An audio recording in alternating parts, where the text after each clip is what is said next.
Well, hey everyone, this is Chris DiFurio with Keys to the Shop, and welcome to another edition of Shift Break, our short format episode in the Keys to the Shop library, archives, or whatever.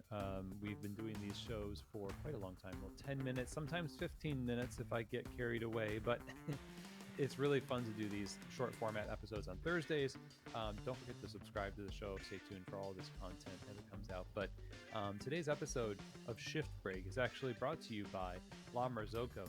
La Marzocco has been making espresso machines by hand in Florence, Italy since 1927. That's nearly 100 years of quality, craftsmanship, innovation, dependability.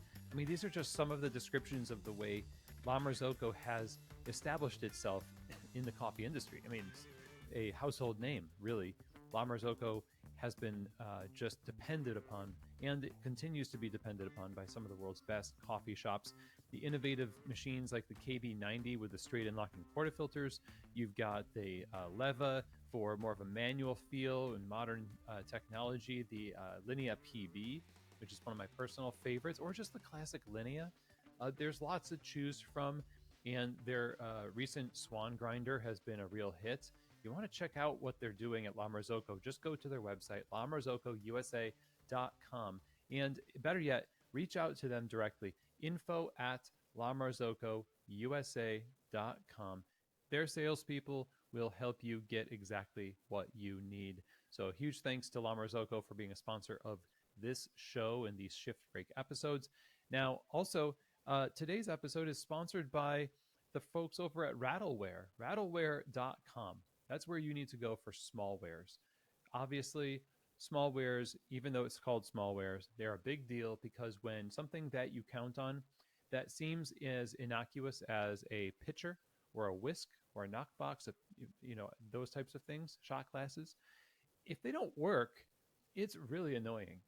It could be really annoying if that stuff is just not like dialed in, right? But that's what Rattleware really wants. They want it to just work. You can depend on it. It's running in the background, rattling, I guess, away in the background. And honestly, that's why I love them so much. Great folks behind the brand, great products as well. So for small wares that just work, so you can just work, go ahead and go to rattleware.com. Now, today I wanted to jump into a topic that I thought might be a interesting one that I haven't talked about before. And you know what the fun thing about this forum or this platform is that we can talk about something and we can cover it in a few different ways. We've done that before with management, leadership, and everything else. But there's so many different topics that go into running a coffee bar that need to be conversed about and discussed. You almost are not going to run out of topics, right? And new stuff sometimes isn't new, but it's new to you. Like who you are today is exactly the right kind of person to hear this message, but who you were 5 years ago was not. So if you're in the position right now where you are going to put together a coffee lab, a practice space, if it's attached to your roastery, if it's in the back of your cafe, an extra espresso machine, a grinder, anywhere from a very beautiful, spacious, vaulted ceilings, very Instagrammable coffee lab with all of the gadgets, basically a whole nother coffee shop, but just for you to play around in. Or you've got just a table with some extra equipment where you do some QC work and you do some first steps of onboarding for your staff. That's a coffee lab. Lab being somewhat of a word that denotes that there is a area set aside for focus of your energy and your mind and that of the people with you on things like cupping. We talk about cupping labs. They're specifically in roasteries there with a controlled environment where we can eliminate distraction and focus on tasting coffee, evaluating coffee. A lab when it comes to a retailer is also something of a training facility where a lot of labs host the new baristas who come on shift or onto the employment of this cafe, and they train them in this environment. And I'm a big advocate, and when it comes to training, of having both on the bar, live, like structured shadow shifts, very heavily coached, engaged, hands-on practice. That is, it's part of a larger onboarding system that is created store per store. I work with my clients all the time to kind of create what for them is the most appropriate onboarding and training system. Now, the other part of that, of course, is that you do need to have some focused time. Now, sometimes you don't have a lab and you have to figure out either after hours or on a slow period where you have an extra on shift and they'll focus in because you only have so much equipment. But if you have a lab, you're going to have you're going to have the opportunity to focus on milk steaming, focus on, extraction, have a conversation, follow up with, this deeper discussion around hospitality. There's all sorts of stuff you can do with a lab. Honestly, I think every coffee bar should try to at least have some area set aside for that kind of focus. I'm not saying you have to open another completely different coffee bar like I described with those really fancy ones, but something that can function as a safe place to not be behind the bar on the hook for serving customers, where we can kind of go back and forth, like live on the bar and in the lab and on the bar. Now, the thing about a coffee lab, though, is that just like a reporting system on a POS, like the back office of Square or Toast or whatever it is you use, you look at the numbers and you get really engrossed in it, and you start to become really good at the technology. And with the reason why that's bad, I suppose, is that you start to lose touch with the reality on the ground. With labs, the problem we have both with cupping labs and with training labs is that they become the culture, and it becomes further and further removed from the life of the business on the floor. So much so, well, this is a classic example of how the cupping lab will generate all of these notes from a cupping that don't translate to the way that the coffee is being brewed on the bar. And that culture within that lab is so divorced from the reality on the ground that it ceases to be as useful. It's useful for purchasing coffees, but we need to actually connect all of the pieces of our business and have them be, it's just cohesive, right?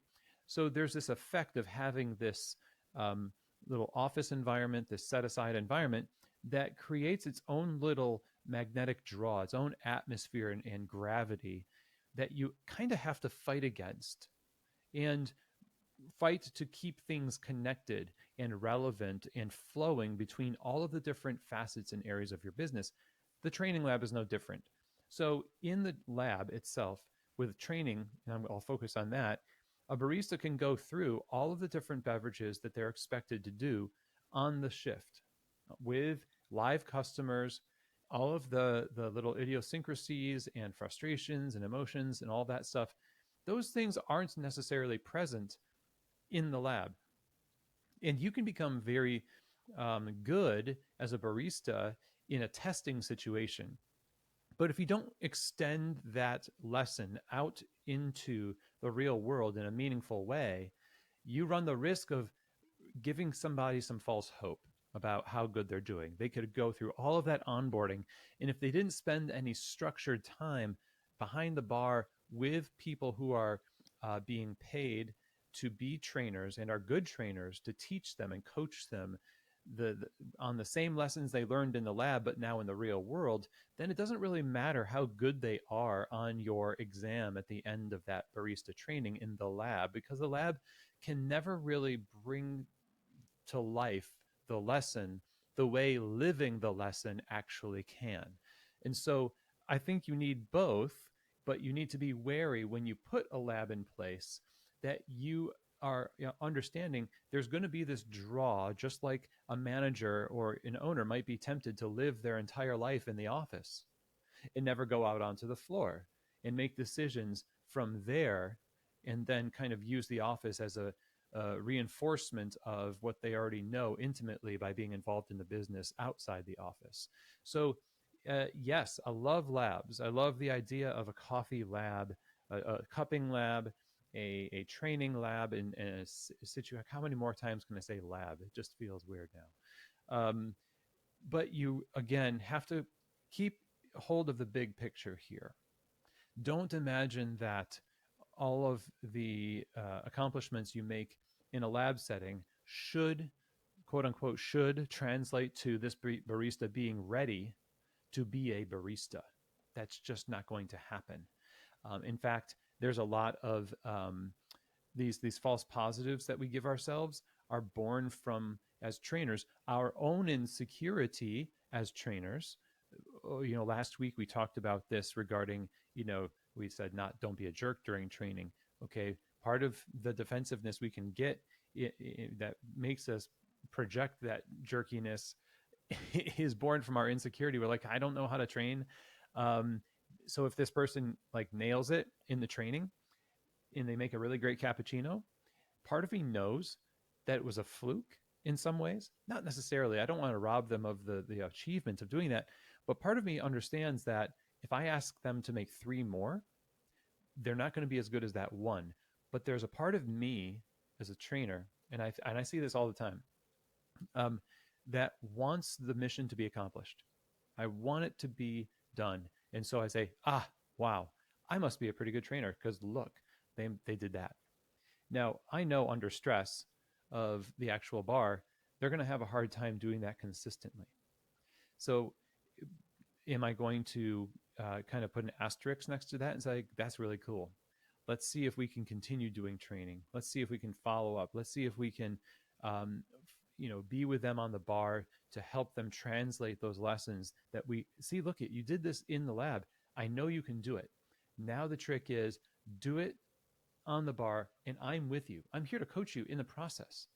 That's where the real lessons are learned, is out there. But initially, we're introduced to them in that safer place in the lab, but we can't have just one, I think.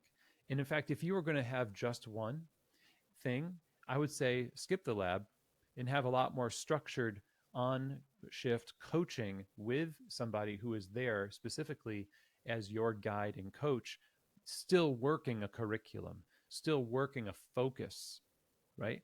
Espresso and milk and making the menu and knowing how to move yourself through the shifts and the responsibilities of the stations and the hospitality while we're crafting the thing that the customers are ordering.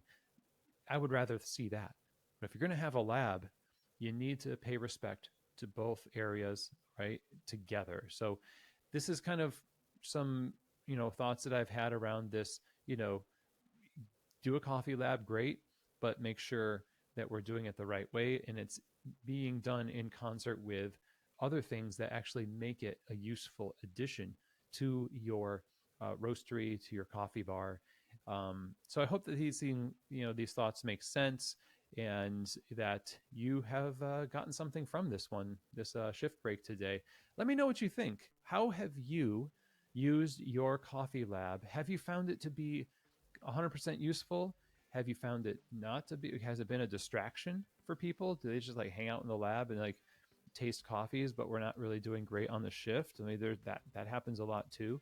How are you using your lab, and in what ways do you think maybe you could be using it better? Or how has it really benefited your company? Just let me know. You can send a DM to Instagram, just at Keys to the Shop, send a direct message. I always read everything. And then also Chris at keystotheshop.com. That's my email. And if you're interested in working with me as a client, I am onboarding, speaking of onboarding, a lot of new clients for 2025. And if training, onboarding, quality control, culture, systems, and all that fun stuff sounds like something you want to focus on for the new year, your cafe, you want to upgrade, you want to level up and all that, however we want to put it, that is what I would love to talk to you about too. So email Chris at keystotheshop.com. So that's it. That's it for our show today, everyone. Thank you so much. And we'll see you here next time on another edition of Shift Break from Keys to the shop.